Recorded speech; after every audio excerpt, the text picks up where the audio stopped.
Ayan mga kagigil, nagprito muna ako ng 2 pirasong bangus para sa ulam ni nanay mamaya. Start na tayo.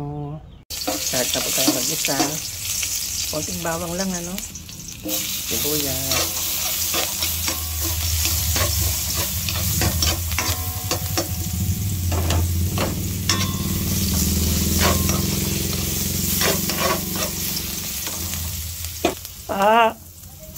Kamatis.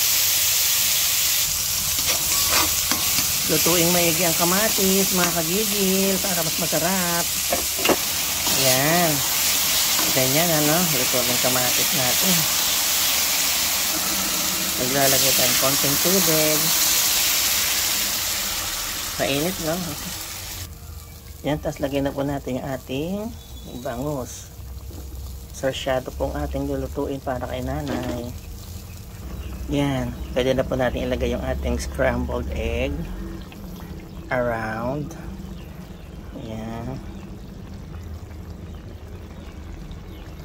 Okay, wait lang po natin maluto. Ayan. Ganyan lang po at lutuin ang ating sarsyadong bangus.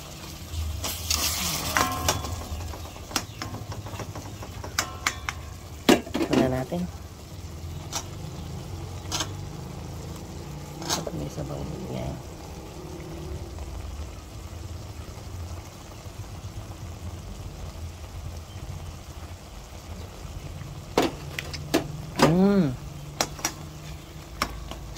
Ang sarap. Kaya tayo makagi